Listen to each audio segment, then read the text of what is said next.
Hello, everyone. I'd like to welcome everybody here to the Houston Police Officers Union. We're very pleased to have these folks here today, lots of great candidates and leaders of our state of Texas. I want to recognize some of the police groups that are here today. Of course, the Houston Police Officers Union, the Organization of Spanish-Speaking Officers from the Houston Police Department, the Texas Municipal Police Association from across the state of Texas, great group, Harris County Deputies Organization, also an FOP lodge, the Texas State FOP, the Dallas Police Association, thanks Frederick for making the drive in today, and the Law Enforcement Association of Asian Pacifics. We're all here because we believe that the leadership in Texas is exactly what we need here in Houston and across the state. It's an honor for me to help welcome Governor Abbott here today to join him in recognizing the outstanding work done by our law enforcement officers here in Houston and across the state. Just over a week ago, Houston Police Sergeant Harold Preston was shot and killed in the line of duty. Sergeant Preston served with the Houston Police Department for 41 years. That's his picture there with the blue rose on it next to on the wall there. Our community is deeply saddened by this tragic loss, and our prayers are with Sergeant Preston's family and with Officer Courtney Waller, who was injured in the line of duty, hoping to get out of the hospital very quickly. The men and women who serve our communities of law enforcement officers sacrifice and risk so much for us so that we can be safe. That's why it's important that we have leaders here like Governor Abbott who back the blue. Since taking office, Governor Abbott has been a strong supporter of law enforcement. He has fought to ensure that our officers have the resources and protections we need to keep our community safe, including authorizing tens of millions of dollars to provide officers with rifle-resistant vests. I was there for that, and I greatly appreciate it, Governor. Also, in making it a hate crime to attack a police officer simply because of the uniform that we wear. And with growing efforts by some to defund the police, we need the support of our law enforcement officers now more than ever.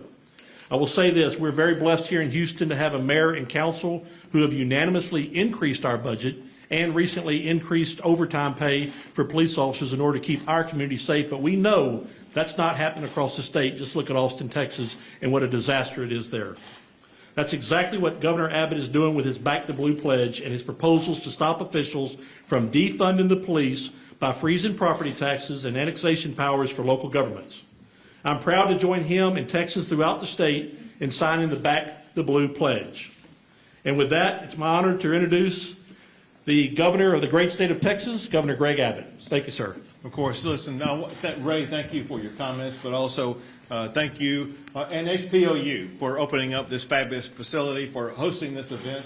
I want you to know the gratitude that we all express, and our thanks both for you, for HPOU, for all the law enforcement agencies that you mentioned earlier, as well as law enforcement across the entire state of Texas, for what you do every single day to make sure that you are keeping our streets safe, making our community safe, literally putting your lives on the line to protect the lives of people across the state. So thank you to all law enforcement across the state of Texas. I'm proud to be joined today by Lieutenant Governor Patrick, by Speaker Bonin, as well as Senator Cornyn, but also the people behind me. I want to call them out because these are the state legislators, either currently in office or those who are up for election, who will be supporting our efforts to make sure that we fully fund police and that we prevent any city from defunding police. On the Senate side, they include Senator Paul Betancourt and Senator Larry Taylor. And then on the House side, currently elected and running for re-election include Representative Dan Huberty, Representative Tom Oliverson, Representative Dennis Paul, Representative Phil Stevenson, and Representative Valerie Swanson. And then candidates for the Texas House of Representatives here in this area include Lacey Hull, Justin Ray, and Mike Schofield. And then in addition to that, we have a candidate for Congress here in the Houston area, Wesley Hunt. And we also have a candidate running for District Attorney in Harris County, Mary Ann Huffman. Thank you all for being a part of this effort that we're undertaking across the entire state to make sure that we combine together and we send a crystal clear message that together we back the blue. We support those who put their lives on the line, and we will be against those who try to defund police. As Ray was talking about, we're gathered today with some great sense of sadness because of the horrific death of Houston Police Sergeant Harold Preston, shot and killed in the line of duty, which exemplifies exactly the dangers that these officers face, and that is they never know what day they may go out to answer a call, and that they may not come back. His service will never be forgotten, nor will we forget the sacrifice that he made. Our hearts and our prayers remain both with his family as well as with the entire Houston Police Department. And we continue to pray for the full recovery of Officer Courtney Waller, who was injured in the line of duty in that very same incident. This tragedy is a grave reminder of the risks that law enforcement officers face every single day. Our law enforcement officers show daily that they have our backs, and those officers need to know they have a governor, a state, as well as legislators who have their backs too. So, with that in mind, efforts to defund the police, like what we've seen in Austin and echoes of which are reverberating in cities across the state, they are disgraceful and they are reckless. It invites crime into our communities and it endangers law enforcement officers and their families. To ensure safety in our communities, we have a duty to support the men and women who risk their lives to keep us safe. That is why we are asking every elected official in the state of Texas, as well as every Texan, to join us in signing this Back the Blue pledge. It's a commitment to fight any efforts at any level to defund police. And already more than 125,000 Texans have signed this pledge. This pledge is important, but just as important, this pledge must be followed with action to prevent cities from defunding the police. Toward that goal, I have already announced proposals for the upcoming session to support law enforcement officers and to stop any efforts to defund the police. They include defunding cities that defund the police, eliminating annexation powers of cities that defund the police, and I have also announced proposals to protect law enforcement officers who are involved in responding to riots. They include a mandatory minimum jail sentence of at least 6 months for anyone who strikes a law enforcement officer during a riot. It also includes a felony offense that will lead to jail time for anybody using lasers to target law enforcement during the course of a riot. And today I'll add this. If Austin does not change its approach to policing, the state will consider taking over policing certain parts of Austin. And we're also considering consequences for local jurisdictions that refuse to prosecute crimes that are already made illegal under state law. Local officials cannot override state laws with their own policy decisions. Part of our job at the state level as well as at the federal level is to secure the safety and security of all people in Texas. And we will not allow that core function to be undermined by the cities that seek to defund and to dismantle the law enforcement agencies that have a sworn duty to preserve and to protect their communities. To the law enforcement officers here in Houston, as well as across the entire state of Texas, we collectively say thank you to your families for you and your service and your sacrifice. Texas is safer because of what you do, and you have the enduring gratitude and unwavering support of your fellow Texans, including leaders in the legislature in Austin, Texas. I will now pass it to Lieutenant Governor Dan Patrick. Thank you, Governor. Thank you all for being here. Tomorrow, I will go to another funeral of another police officer. The Governor and I have been to too many. We've lost nearly 50 officers killed during their job just since 2015 in the state of Texas. Nearly 50. And we have a presidential candidate, Joe Biden, who wants to send a psychologist with every police officer to a domestic call. That's what he said in the debate. Officer Preston was killed on a domestic call. Police in this room know it's the most dangerous assignment you can go on. 40% of police are killed before they even knock on the door. Before they knock on the door. They went out there to save the life of a woman who was being beaten. And Harold Preston gave his life to save that woman. 50, nearly 50 in Texas in 5 years have been killed in the line of duty. Joe Biden says, I need to teach police how to shoot people in the leg.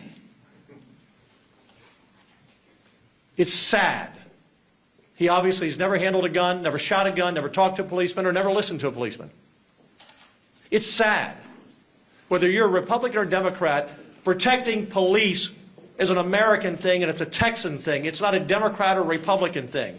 And I would like to see the Democrats who are running for the legislature and Congress in the greater Houston area to at least follow the lead of the mayor and the city council who have done the right thing. They're not a Republican. They're doing the right thing. The judges in this county are not. The DA is not. Police go out there and put their lives on the line, arrest someone, they're out the next day. Hardened criminals. The city of Austin is a disaster if you haven't been there. A great city.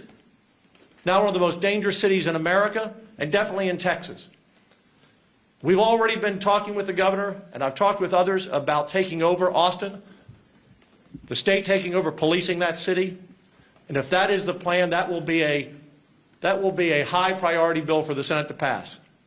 The budget's usually number one, but that'll be in the top 5. And we will pass that bill. And if we have to protect the citizens of Austin from the bridge to beyond UT campus, where parents now are afraid to send their students because Mayor Adler has defunded the police, and the city council has defunded the police, endangering the police and all the citizens, then that's what we're going to do. And the next session, we know the budget will be tight, but there are always dollars to defend the police and protect our citizens' lives. That's our number one job. I'm proud that we in the Senate and the House, in 2015, we passed the law for body cameras. I'm proud that we found the money in a tight budget to put the body armor on police. I'm proud that we passed criminal justice reform. We've done it all in Texas. We are not going to tolerate people's lives being at risk in our state. We're not going to tolerate judges who are letting criminals walk the street. And I hope the voters in this election forget the personalities. It doesn't matter if you don't like Biden or don't like Trump. It doesn't matter if you're a Democrat or Republican. You better stand up for the safety of your family and your business. And if we don't back the police, we're not going to have any police. And you're going to be left on your own. And if you think that's hyperbole, it's not. Just look around the country and look around the state. Harold Preston should be alive today. We have to do everything we can, and we're committed to doing that in the Texas Senate, and I know the Texas House will be. I'd like to turn it over to the Speaker. Thank you, Governor Patrick. You probably picked up on the passion because it's real. And we talk about the officers who give their life up. But they're also the officers who don't give their life up, but they give a piece of themselves up. When we say don't defund the police, we should continue and say don't demoralize law enforcement. Because when you say defund, you demoralize. And I think of Rick Salter, Houston SWAT leader, my constituent. He's alive, but he gave a big piece of his body protecting people in Houston when he was shot in the face and fought to live and does today. But it's a different life than the one he had before that tragedy. You cannot be a Texan and not stand for civility and safety in the people who provide it, and that is law enforcement. You cannot tolerate it otherwise. Governor Patrick's right. This is not a partisan issue. Mayor Turner is leading in the right direction here in the city of Houston. He's our friend, and he does a good job in that issue. We cannot tolerate those running for office who are supporting defunding our police, because you're taking resources from your community's safety, you're making these officers' jobs more unsafe, and quite frankly, you're demoralizing their value of doing a job every day. You can't protect people wondering where the shot's coming from. You can't do it. And it's got to end. It has got to end. And I want to thank Governor Abbott for leading and starting this pledge, I don't know, 2 months ago. We were in Austin, and it was heartbreaking. Governor Abbott met with the spouses of police officers, and they said it means the world that the governor is here today, because we genuinely wonder if people even appreciate what our spouses do anymore. We've wondered if we have become the enemy. No one wearing a uniform of protection should ever have to wonder, or their loved one that sends them off into danger every day, if they are supported or appreciated, or are worse, the enemy. With Governor Patrick, Governor Abbott, Senator Cornyn in Texas, law enforcement is never the enemy. They are the leaders of freedom. They are the leaders of civility, and we support them. Thank you. Thank you. Now, Senator Cornyn. Well, Governor, let me tell you how much I appreciate your leadership on this issue, along with the Lieutenant Governor and Speaker and Ray. It's good to be here with you and all the folks at HPOU. We're here to send a loud and clear message. We're not here to defund the police. We're here to defend the police. But I think you'd have to be blind not to see what's happening around this country. There are examples, for example, Austin, Texas, where they cut the budget for the police department by a third. Just happens to be, in my particular case, my opponent said, well, this is a matter of local control. Well, public safety, when public safety is in jeopardy, it's not just a matter of local control. And so I applaud what the governor and the lieutenant governor Austin can live out their lives the way they see fit without having to worry about someone attacking them or robbing them or trespassing on their property. You know, the fact is there are national movements. Something called Campaign Zero is one example. Just happens to be endorsed by my opponent in this election, that supports not only defunding the police, but the founders of that organization support abolishing the police. And then, of course, having to be or being a resident of Austin, all you have to do is visit to see how out of control things have gotten in Austin, how the quality of life has gone down, while people who obviously are suffering from mental illness and other problems are left to camp out on the streets and potentially be a risk to themselves and others. But this whole attitude, and really it's part of a national movement. It doesn't emanate from here, but it affects our great state. And I want to also join my friends here and say that Sylvester Turner and the City Council, I think, have shown a lot of courage and set a good example when it comes to supporting law enforcement. I do agree that there are other problems that need to be addressed, and we'll leave that up to the voters to address. But this doesn't just stop here in Houston, Texas. There are people that say we should not even defend our borders, and that the Border Patrol, the professional law enforcement officers that provide the security to our borders, that stop this influx of drugs, anti-human trafficking and the like, that they are equivalent to the human rights abusers in communist China who are committing atrocities against the Uyghur minority. That is the sort of moral equivalence, I think, which leads people to this wrong-headed thinking about how we view the police. So I'm here to say I back the blue. Anything you need that we can provide, we're here to do that.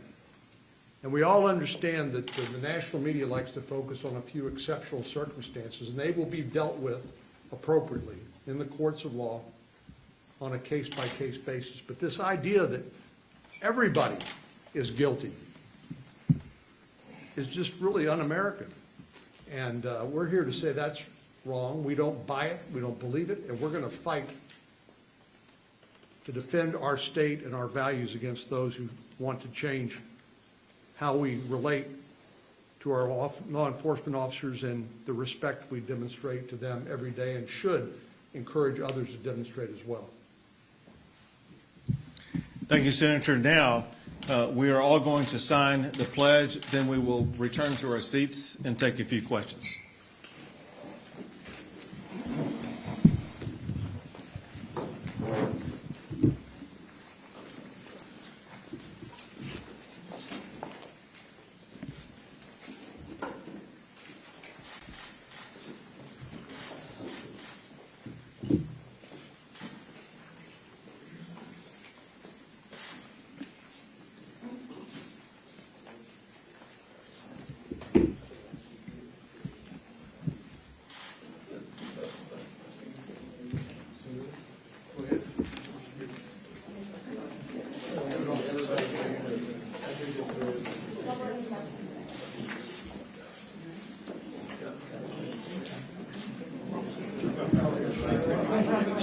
I didn't see you this way, I'm sorry.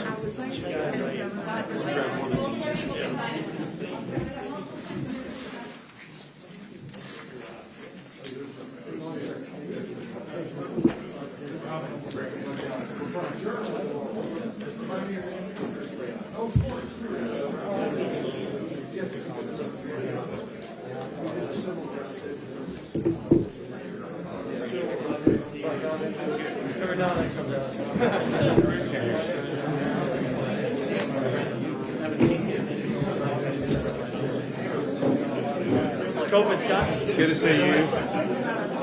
Good. Good. That's great. Yep. So before he came out here, I talked to him about the concept, starting the source concept. And if you say something that's next, but I'll back you up. Yeah, I'll try to get you right. Yeah?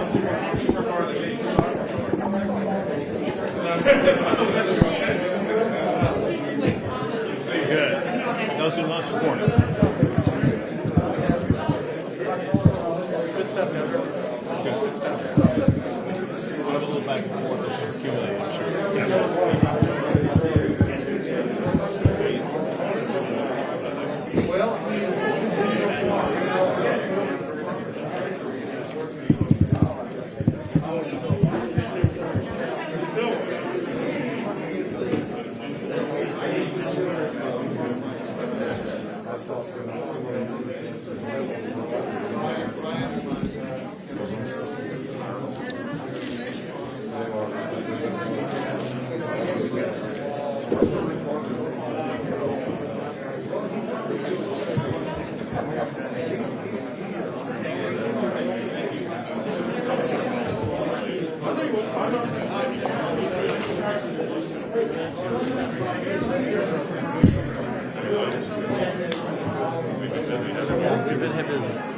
We've all been working hard.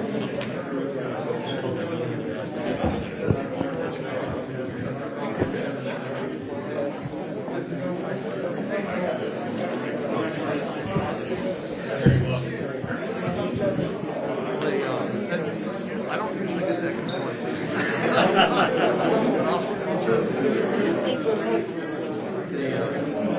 I got a guy. Just down right on hijack. He's a tracker.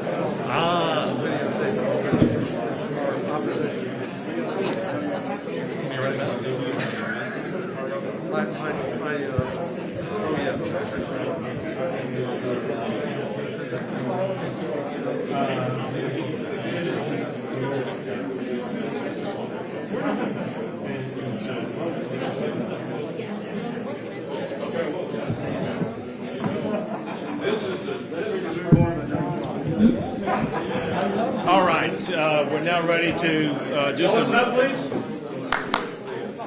do some question and answer. The first thing, however, before I take questions is I want to mention an organization as well as a couple of people that we missed earlier. One is we also have with us the Houston Police Retired Officers Association that we appreciate tremendously. And in addition to that, I saw at least two members. One is a current member of the Texas Senate, another is a candidate for the Texas House. Senator Joan Huffman is here, as well as Luis Larada is here. And we appreciate their presence here, but also their support to push back against any effort to defund the police. That said, we'll take a few questions. Yeah, I have a few questions, Governor. I'm Sinjin from the Houston Chronicle, and I cover... If I could get you to speak up a tiny bit. My name is Sinjin Barnett-Smith, and I cover the police for the Houston Chronicle. I'm sure in many conversations you've had, or Lieutenant Governor Patrick, police are frequently saying they're being called to do too many things, right? They're being asked to respond to all sorts of domestic crises, all that kind of stuff. So could you explain, what in your mind defund the police is? I mean, I'm struck by this dynamic of if a city wants to put more resources into trying to address those issues, is moving that money from police to that, defunding the police? What do you mean exactly? Several points in response to your question. One is we will work collaboratively with police, with governmental bodies, as well as with citizen groups to address what are the right strategies about what the duties are that are placed upon police officers. We know that they have certain core functions, and we know that they are called upon more and more to do efforts that get away from their core functions. And we want to make sure that they have the capability to focus on their core functions.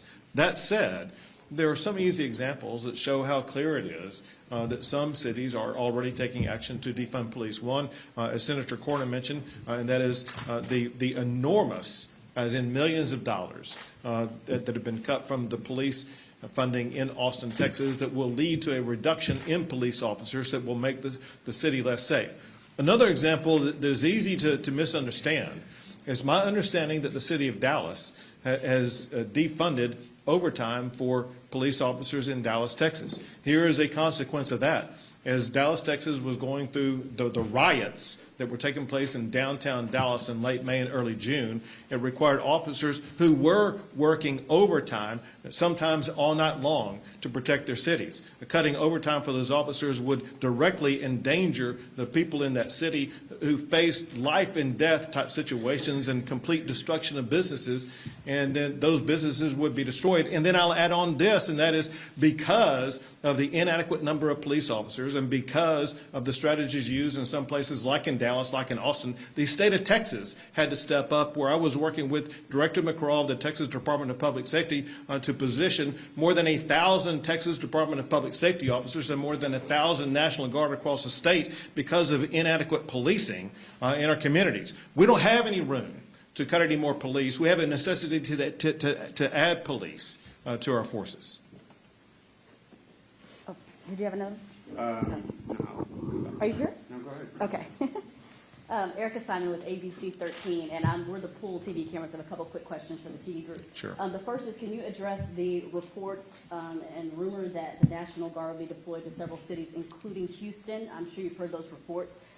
If so, what's their purpose? Is it election related, and what would they be doing if, in fact, that's true, if they're deploying as soon as this weekend, up to 1,000? So our job is to make sure that cities are going to be safe, and along those lines, we want to make sure that in the event that there are any protests after the elections are concluded, that we will have adequate personnel in place to make sure that we will be able to address any protests that could turn into riots.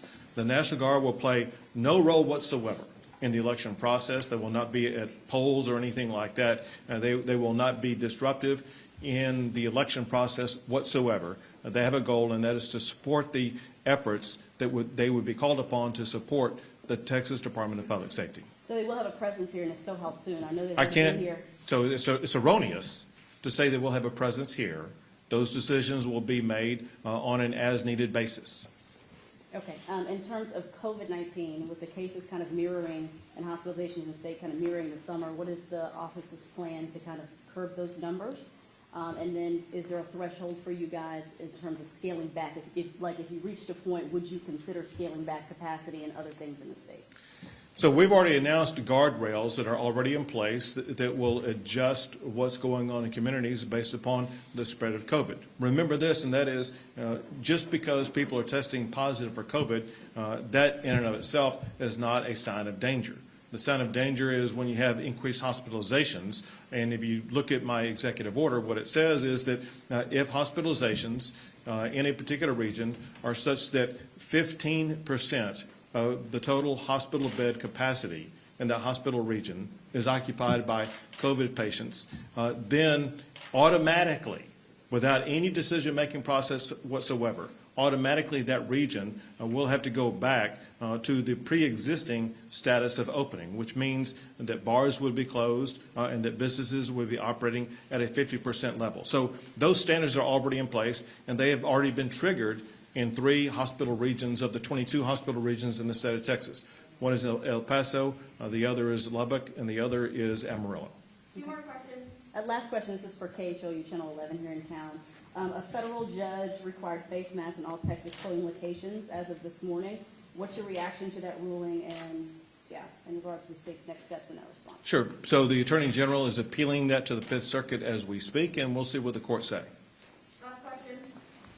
Just to follow up on what she said about COVID, I know that you have those localized triggers right now for going backwards. Are you considering any new statewide restrictions or on a statewide basis unwinding any reopenings? The plan that we have in place focuses on the metric that is most important, and that is those who need hospital care, but also maybe more important than that, and that is to make sure that we have the healthcare capacity to be able to treat everybody who needs to be treated.